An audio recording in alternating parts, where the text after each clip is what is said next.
क्या आप मानेंगे कि एक रूसी पनडुब्बी 80 लोगों के साथ कहीं गायब हो गई थी, और वो भी पूरे 40 सालों के लिए। लेकिन सबसे बड़ा सवाल ये है कि इतने सालों तक उस पनडुब्बी का कप्तान समंदर की गहराई में आखिर कर क्या रहा था।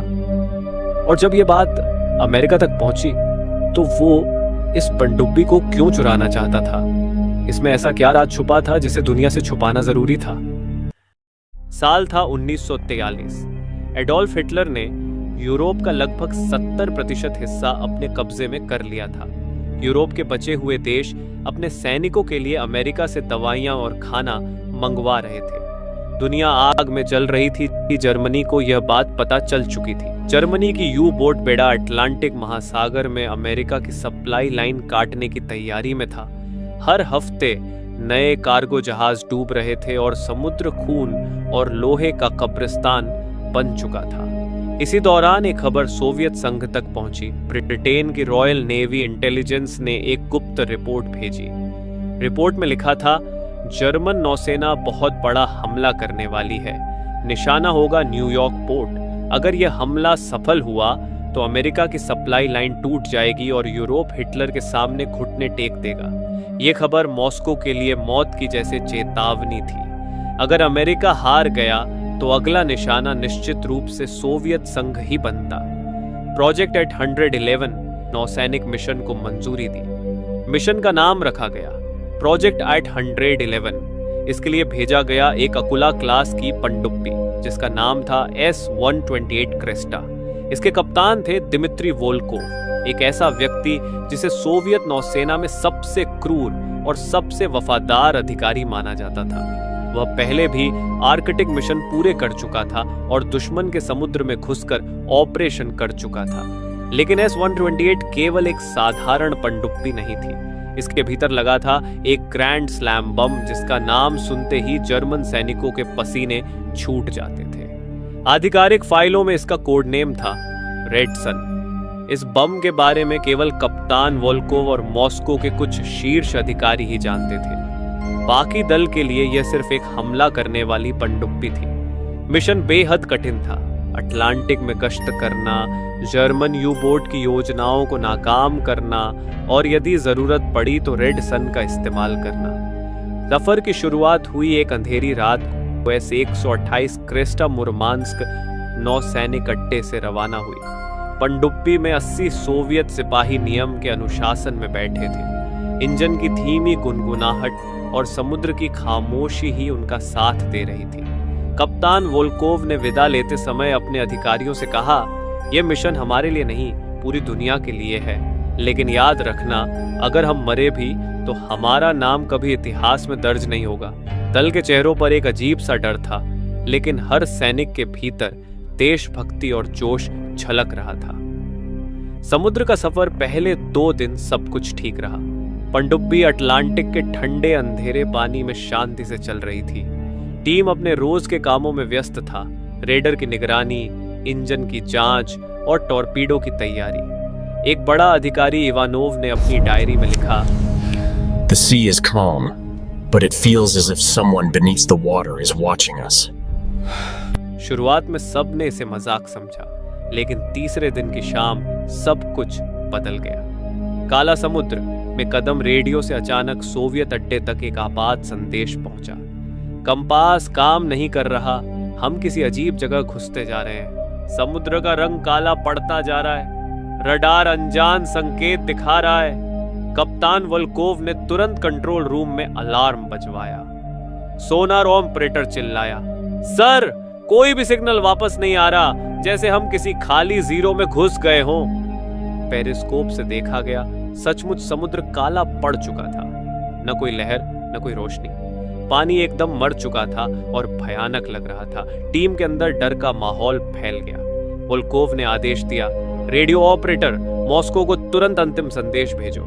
और संदेश भेजा गया, अगर हमसे संपर्क टूट जाए तो समझ लेना हम कभी वापस नहीं आएंगे। ये उनका अंतिम संदेश था। उसके बाद S-128 क्रेस्टा का रेडियो हमेशा के लिए मौन हो गया। सोवियत संघ की खोज। अगले दिन मॉस्को में हड़कंप मच गया। एक पूरी पनडुब्बी, एक अनुभवी कप्तान और 80 नाविक कहां गायब हो गए। 6 महीने तक सोवियत नौसेना ने अटलांटिक को छान मारा। दर्जनों विध्वंसक जहाज और टोही विमान भेजे गए, लेकिन कुछ हाथ नहीं लगा। कुछ अधिकारियों ने कहा, Maybe the Germans captured and destroyed it. But where is the evidence? इतनी बड़ी पनडुब्बी बिना कोई निशान छोड़े कैसे गायब हो सकती है? साल के अंत तक जांच बंद कर दी गई। आधिकारिक फाइल में बस इतना दर्ज हुआ, पनडुब्बी समुद्र में खो गई। प्रोजेक्ट 800 ERN की फाइल को हमेशा के लिए बंद कर दिया गया। कप्तान वोल्कोव और उसके टीम के परिवारों को केवल एक पत्र मिला, आपके बेटे और पति मातृभूमि की सेवा करते हुए मारे गए। विस्तृत जानकारी गोपनीय है, लेकिन असली राज, रेड सन का रहस्य और काले समुद्र की गुत्थी हमेशा के लिए गुप्त फाइलों में दबा दी गई। आज भी मॉस्को के एक पुराने संग्रहालय में एक छोटी तस्वीर लगी है, S-138 क्रेस्टा और उसके 80 जवानों की। नीचे सिर्फ इतना लिखा है, गॉन बट नॉट फॉरगेटन। साल था 2003। यूएसए अब सबसे बड़ी अर्थव्यवस्था बन चुका था। सोवियत यूनियन अब रूस बन चुका था। दिन था 26 अगस्त। अटलांटिक ओशन में अमेरिका की यूएसएस हैमिल्टन, एक आधुनिक डिस्ट्रॉयर, अपनी पैट्रोलिंग पर थी। अंधेरे की शांत थी।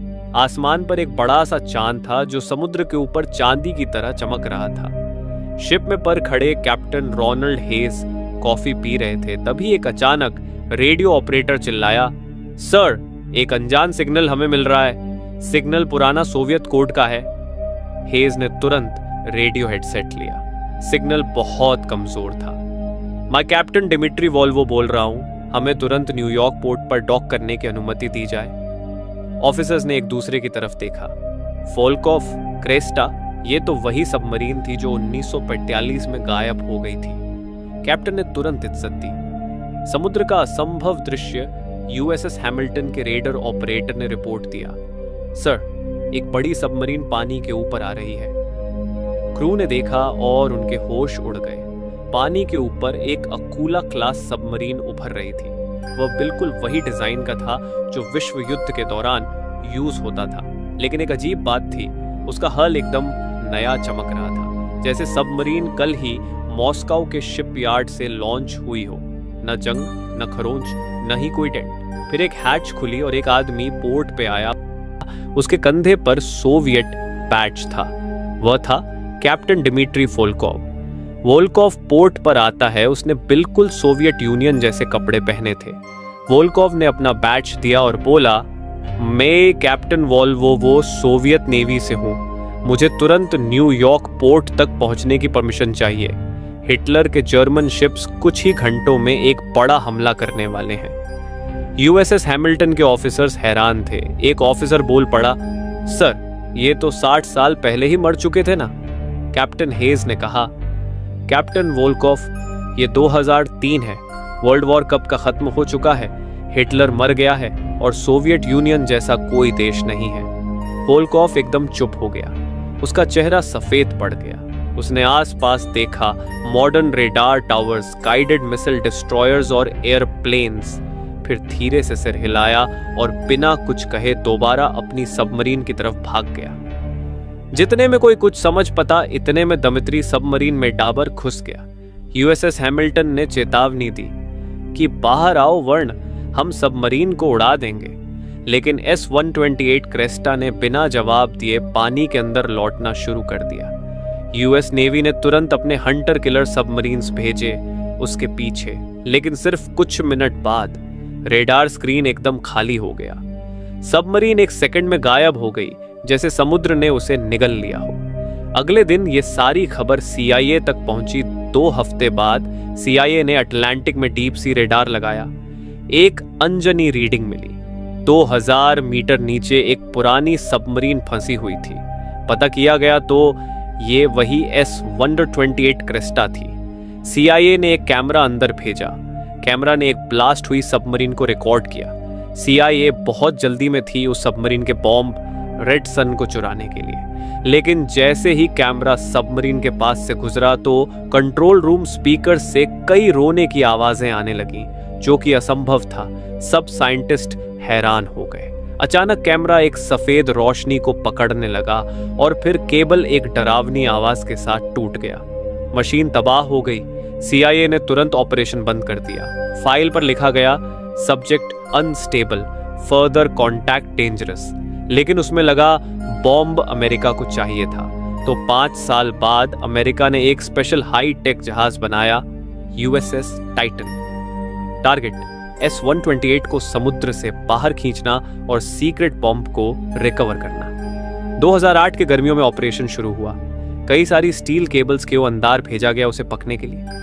सबको लग रहा था अब गुत्थी सुलझ जाएगी। केबल ने जैसे ही पनडुब्बी को छुआ, वो सबके सामने हवा में खुल गई। केबल्स खाली रह गए, समुद्र फिर से शांत हो गया। CIA ने इस मिशन को घोस्ट सबमरीन नाम देके बंद कर दिया। ये जानकारी बहुत तहकीकात के बाद मिली है, तो क्या हो सकता है?